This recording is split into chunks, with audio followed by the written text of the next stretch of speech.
Hello दोस्तों।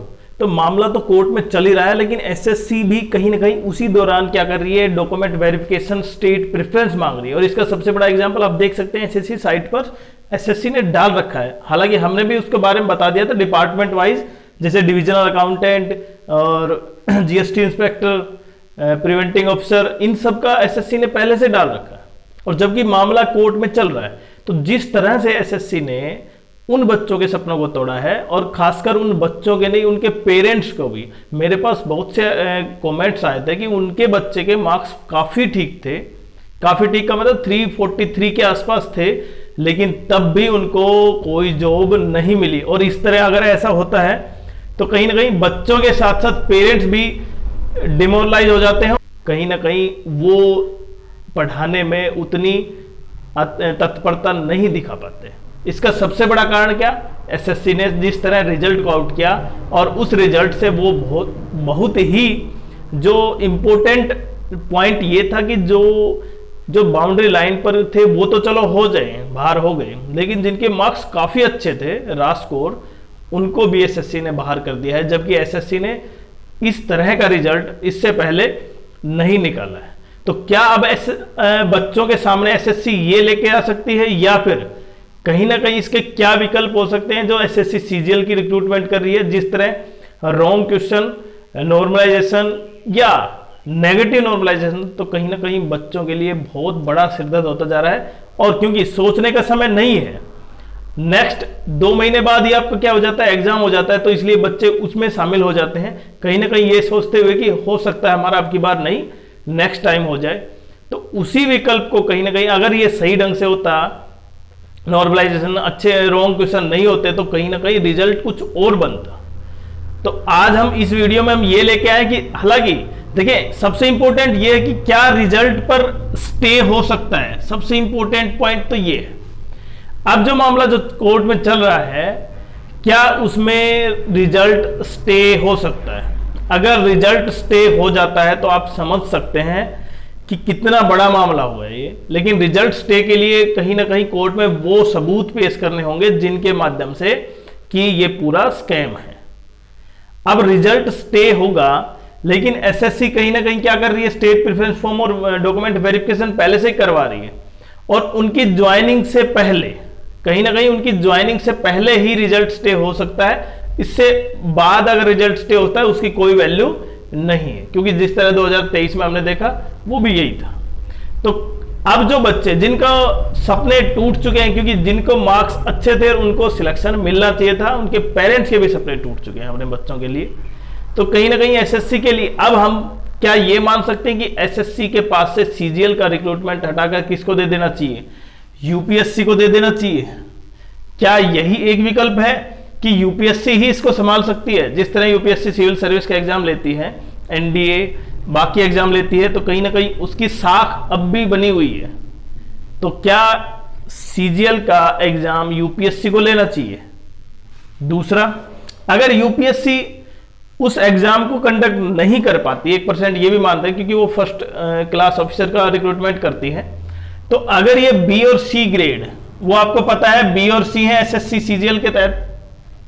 अब B और सी ग्रेड में देखिए सबसे इंपॉर्टेंट, सबसे ज्यादा बच्चे कहां पे होंगे, ग्रुप बी और सी में, क्योंकि मिडिल क्लास में सबसे ज्यादा बच्चे यहां पे। कुछ बच्चे हो सकते हैं कि ग्रुप ए में भी अच्छी प्रिपरेशन करें, लेकिन ज्यादातर बच्चों का क्या होता है, एम यूपीएससी थोड़ा लंबा टारगेट है, इसलिए सीजीएल की तरफ चलते हैं। और सीजीएल में देखें जो एसएससी कहीं ना कहीं अब सुधार करे, देखें अब तो बहुत हो चुका है, अब तो सुधार बहुत जरूरी हो गया है। जिस तरह बच्चों के मन में साख बैठ गई ना एसएससी की, चाहे मार्क्स कितने पढ़ें, चाहे पढ़े या ना पढ़ें, उससे भी एसएससी में नंबर नहीं आएगा, कम पढ़ने वालों का भी नंबर आ जाता है, तो उससे वो बच्चों की साख, एसएससी की साख काफी गिर गई है। तो एसएससी को क्या करना चाहिए, देखिए सिंगल शिफ्ट में मेंस हो, देखिए प्री को सिंगल शिफ्ट में नहीं किया जा सकता, उसमें संख्या बहुत ज्यादा है, लेकिन कहीं ना कहीं मेंस को सिंगल शिफ्ट में किया जाना चाहिए, और उससे फिर नॉर्मलाइजेशन का जितना भी मामला था वो सारा का सारा क्या हो जाएगा, बिल्कुल खत्म हो जाएगा। तो सिंगल शिफ्ट ही एक विकल्प है मेंस के लिए, सीजीएल के लिए। दूसरा जो रॉन्ग क्वेश्चन है ना, अगर रॉन्ग क्वेश्चन का प्रतिशत 5% से ज्यादा हो जाते हैं तो कहीं ना कहीं एग्जाम कैंसिल होना चाहिए या कुछ उसका विकल्प होना चाहिए कि किसको मार्क्स मिले। और सबसे पहले जब आप पेपर बनाते हैं, आप केवल 10th क्लास का पेपर बनाते हैं किसी स्कूल में, प्राइवेट स्कूल में, तो भी कहीं ना कहीं 2 बार चेक करते हैं कि पेपर सही तो नहीं है। और आप एक बड़े लेवल पर पेपर करवा रहे हैं, इतने जिसमें ऑल इंडिया लेवल का है, और फिर भी उसमें इतनी क्वेश्चन की गलतियां हैं, तो कहीं ना कहीं सवाल तो उठते हैं। तो उसमें रॉन्ग क्वेश्चन नहीं होने चाहिए। नहीं का मतलब हो सकता है 1-2, लेकिन इतनी बड़ी संख्या में रॉन्ग क्वेश्चन होने से रिजल्ट ही परिवर्तित हो जाता है, जिसका एग्जाम्पल हमने 2024 रिजल्ट देखा है, जो कहीं ना कहीं बच्चों के सपनों को तोड़ता हुआ आया। और रॉन्ग क्वेश्चन में भी ये बात क्लियर होनी चाहिए कि रॉन्ग क्वेश्चन के ऑप्शन चेंज नहीं होने चाहिए। जैसे अभी ऑप्शन चेंज कर दिए, बी से सी बना दिया, वो सी से ए बना दिया, वो सबसे बड़ा क्या है, धोखा है बच्चों के साथ। तीसरा, पेपर का लेवल इतना अच्छा होना चाहिए कि जिससे कि बच्चे 80% 90% तक पहुंच ही ना पाए।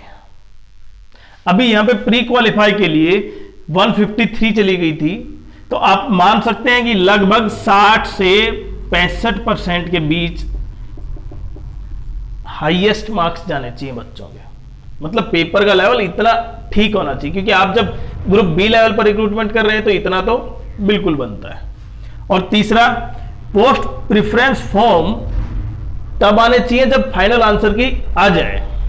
जब फाइनल आंसर की आई नहीं है तो पोस्ट प्रेफरेंस फॉर्म बच्चों से भरवा के, मेरे मार्क्स मुझे लगता है कि मेरे 310 हैं, लेकिन मैं यहां पे एएसओ डाल सकता हूं क्योंकि मेरे को एएसओ मिलेगा ही नहीं। अभी तक 2024 से रिजल्ट से पहले पता था मुझको एएसओ मिलेगा नहीं, लेकिन फिर भी मुझे क्या करना होगा, वो फिल करना होगा। अगर नहीं फिल करता हूं तो वो दिक्कत बच्चों के असमंजस हमेशा बना रहता है। अगर फाइनल आंसर की फाइनल पोस्ट प्रेफरेंस फॉर्म से पहले आती है, तब कहीं बच्चों को ये आइडिया होता है कि मुझे ये पोस्ट मिल सकती है और मैं ये स्टेट ले सकता हूं। उससे क्या होगा, बच्चे जो रिपीटर्स की संख्या बढ़ रही है ना, वो उतनी नहीं बढ़ पाएगी, क्योंकि जो बच्चा चाहता है वो पोस्ट मिल जाती है, तो इसका मतलब क्लियर।